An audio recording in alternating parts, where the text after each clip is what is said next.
नमस्कार आउ एक विषय सहित आपण स्वागत करुछि। आज आमे जानिबा एही अक्षय तृतीयार पूजाटी केमिति करिबा उचित एवं प्रथमे आमे अक्षय तृतीयार महत्व कौन रही आपण माने जानिछंती। वैशाख मासर शुक्ल पक्ष तृतीया तिथि रे अक्षय तृतीया पालन करा जाय। एही दिन रे देवी लक्ष्मी एवं भगवान विष्णुंकर पूजा विशेष महत्व रही। विश्वास करा जाय जे एही परी पूजा करिबा द्वारा देवी लक्ष्मी को आशीर्वाद सर्वदा रही थाए। एही पर्व वैशाख मासर शुक्ल पक्ष तृतीया तिथि रे पालित हुए। आउ मध्य आपणकर एही दिनटी को बहुत शुभ एवं फलप्रद बोली विवेचना करा जाय। विश्वास करा जाय जे सत्य योग एवं तृतीय युग अक्षय तृतीया दिन आरंभ करथिले, तेणु एहाको जुगादीर तिथि मध्य कुहा जाए। एथि सहित एही दिन को भगवान विष्णु को षष्ठ अवतार परशुराम को जन्मदिन भावरे मध्य विवेचना करा जाए। कुहा जाए जे महाभारत रे लेखा एही दिन वेद व्यासंक द्वारा आरंभ होइथिला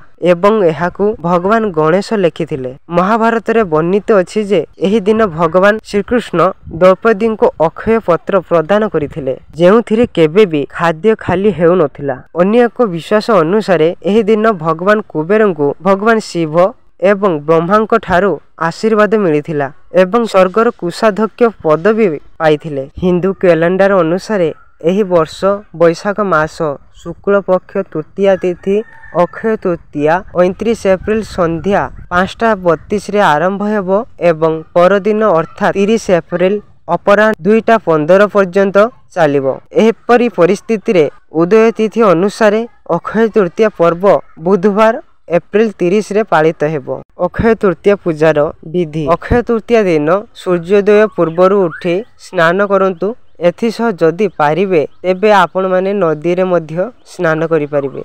यह शुभ माना जाइथे। स्नान परे सफा पोशाक पिंधंतु एवं विशेष करी हलदिया रंगर पोशाक पिंधंतु, कारण हलदिया रंग भगवान विष्णु एवं देवी लक्ष्मींकर उभयंकर प्रिय होय थाए। एहा परे आपण माने घरर पूजास्थल को गंगा जल रे पवित्र करंतु एवं खटुलीटिए पकई ता उपरे लाल किंबा हलदिया कपड़ा बिछाई सेथिरे देवी लक्ष्मी एवं भगवान विष्णु को मूर्ति किंबा फोटो रखंतु। किंबा आपण माने जदि आपणकर भगवान विष्णु कि लक्ष्मींकर फोटो मूर्ति नाही, तापरे हातरे पानी गुटे चाउल एवं फूल धरी उपवासर प्रतिज्ञा नियंतु। परे देवी लक्ष्मी एवं भगवान विष्णु को मूर्ति रे चंदन हलदी एवं कुकुमर तिलक लगांतु। भगवान विष्णु को हलदिया फूल एवं देवी लक्ष्मी को पद्म किंबा गुलापी फूल अर्पण करंतु। एहा परे आपण माने पूजा स्थान रे धूप एवं घियो दीप जलांतु, जहा विशेष शुभ बोली विवेचना करा जाए। भगवान विष्णु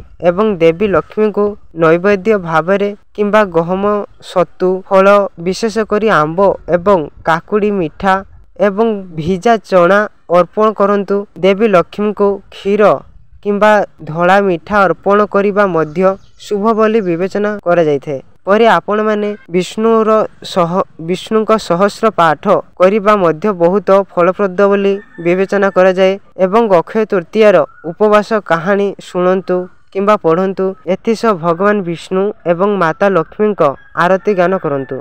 परे आपण माने पूजा शेष भगवान विष्णु को तुलसी जल अर्पण करंतु एवं आपण सामर्थ्य अनुसार गरीब ब्राह्मण किंबा असहाय खाद्य वस्त्र जल फल सुना किंबा रूपा दान करंतु। एही दिन करा जाइथिवा दान अत्यंत फल प्रदान करे बोली विश्वास करा जाए। जानी रखंतु जे एही परी अक्षय तृतीयार पूजा करिबा द्वारा देवी लक्ष्मी प्रसन्न होई तांको भक्त मानक उपरे तांकर आशीर्वाद वर्षा करती, जहा द्वारा घरे आपणकर सुख शांति समृद्धि बढ़िबा सहित धनर वृद्धि मध्य घटी थाए। जदि आपण मानक पाखरे लक्ष्मीकर मूर्ति किंबा विष्णुकर मूर्ति फोटो न थाए, तेबे आपण माने होची खटुली उपरे कपड़ा पकेकी सेथिरे धड़ा धान दौंतु। धड़ा धान उपरे चुमुला गोटे झुटरे रखी घट बसाई घट भितरे 5 टंका सुपारी खंडिए पकेकी आंब पत्र रखंतु, ता उपरे गोटे श्रीफल